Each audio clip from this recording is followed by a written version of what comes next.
Hello बच्चों, welcome to Sisty maths classes. बच्चों, आज हम करने वाले हैं 10 की एनसीईआरटी बुक से चैप्टर 5 अरिथमेटिक प्रोग्रेशन की एक्सरसाइज 5.2 के क्वेश्चंस 19 एंड 20। क्वेश्चन 19 बोर्ड पर लिखा हुआ है, Subba Rao started work in 1995 at an annual salary of rupees 5,000 and received an increment of rupees 200 each year. In which year did his income reach rupees 7,000? तो यहाँ पर बच्चों सुब्बा राव नाम के कोई है इंसान जिनको 1995 में जॉब लगी, और जब जॉब लगी तो उनकी एनुअल सैलरी थी रुपीज 5,000। हालांकि ये बहुत कम है, लेकिन उनको एवरी ईयर 200 रुपीज का इंक्रीमेंट भी मिल रहा है। यहाँ पर क्वेश्चन में लिखा हुआ है he received an increment of rupees 200 each year।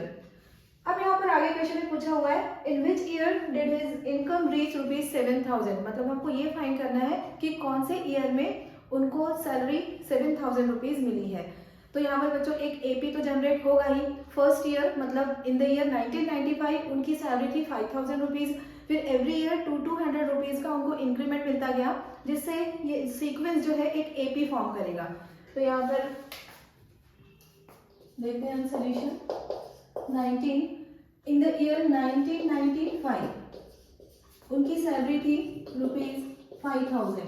फिर नेक्स्ट ईयर मतलब इन द ईयर 1996 ये सैलरी हो जाएगी 200 रुपीज का इंक्रीमेंट मिलने के बाद रुपीज 5,200। फिर इसके नेक्स्ट ईयर मतलब in the year 1997 his salary will become rupees 5,400। इसमें हमने 200 ऐड कर लिया, 5,400 आ गया। इस तरह से ये सैलरी उनकी बढ़ती ही चली जाएगी और एक टाइम ऐसा आएगा जब उनकी सैलरी 7,000 रुपीज हो जाएगी। तो यहाँ पर अरिथमेटिक प्रोग्रेशन फॉर्म हो रहा है जिसमें कॉमन डिफरेंस हमको 200 रुपीज दिखाई दे रहा है और एक टाइम के बाद में सैलरी 7,000 रुपीज हो जाएगी। तो हमको यही फाइंड करना है कि कौन से ईयर में उनकी सैलरी रुपीज 7,000 हो जाएगी। तो इस टर्म को हम सीक्वेंस का nth टर्म सपोज करते हुए सॉल्व करेंगे और n की वैल्यू फाइंड आउट कर लेंगे। तो हम सपोज कर लेते हैं let after n years his income reach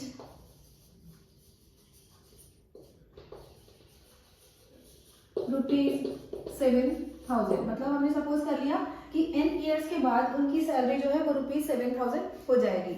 तो a n की वैल्यू 7,000 लेते हुए हम n फाइंड आउट कर लेंगे। a n का फॉर्मूला होता है a plus n minus 1 into D. अब यहाँ पर बच्चों हम वैल्यूज पुट करेंगे। a की वैल्यू है 5,000, n माइनस 1 इंटू डी की वैल्यू 200 है। क्वेश्चन में लिखा हुआ है कि 200 रुपीज का एवरी ईयर इंक्रीमेंट उनको मिलने वाला है। इस 5,000 को हम राइट हैंड साइड में ले जाकर सब्ट्रैक्ट कर देंगे। n minus 1 into 200 7,000 minus 5,000। n minus 1 into 200 equals to 2,000।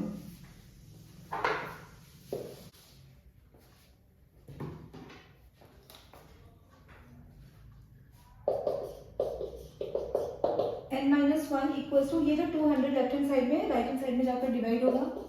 2,000 divided by 200 this implies n minus 1 equals to, यहाँ पर डिवाइड करेंगे तो आंसर 10 आ जाएगा, 0 0 कैंसिल हो जाएंगे और ये 2 10 20। तो अब n की वैल्यू आ रही है 11। तो यहाँ पर n की वैल्यू 11 आ रही है। इसका मतलब ये है बच्चों कि in the 11th year his salary will reach rupees 7,000। अगर हमको नंबर ऑफ ईयर्स पूछे जाए तो हम आंसर देंगे 11 ईयर्स, मतलब after 11 years his salary will reach rupees 7,000।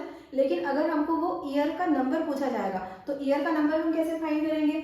1995 में इनकी सैलरी थी रुपीज 5,000 और इसमें जब हम 11 ऐड करेंगे तो आंसर आ जाएगा 2006। Means in the year 2006 his salary reach rupees 7,000। तो हमारा क्वेश्चन 19 कंप्लीट हो गया। अब हम करेंगे question 20। Ramkali saved rupees 5 in the first week of the year and then increased her weekly saving by rupees 1.75. If in the nth week her weekly saving become rupees 20.75 तो यहाँ पर भी बच्चों आपको ये करना है, एक एपी जनरेट करना है। रामकली ये कोई लेडी है जो फर्स्ट वीक में 5 रुपीज सेव कर रही है, फिर वो अपनी वीकली सेविंग्स को रुपीज 1.75 से इंक्रीज करती हैं। तो हमको ये बताना है कि कौन से वीक में, मतलब after how many weeks her saving become rupees 20.75.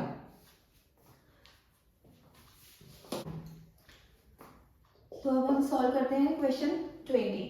First week में उनकी सेविंग है ₹5, फिर सेकेंड वीक में सेविंग कितनी हो जाएगी, 5 में हमको 1.75 ऐड करना है, तो सेकेंड वीक की सेविंग होगी 5 + 1.75, तो ऐड करने के बाद हमको आंसर मिलेगा 6.75।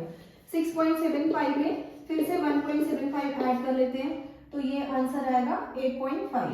ये 5 5 10 कैरी ओवर 1, फिर ये 15 कैरी ओवर 8, ₹8.50। ये थर्ड वीक की सेविंग होगी। इस तरह से उनकी सेविंग इंक्रीज होती चली जा रही है। तो हमको क्वेश्चन में ये पूछा गया है कि after how many weeks her savings become ₹20.75।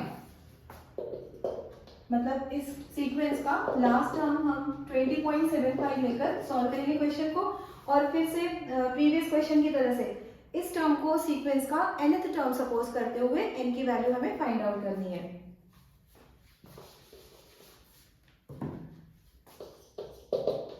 अभी हम फॉर्मूला अप्लाई करेंगे। इसको हमने nth टर्म ले लिया, an का formula a + n - 1 × d = 20.75। a की वैल्यू है 5, क्योंकि फर्स्ट वीक में उन्होंने ₹5 से सेव किया था।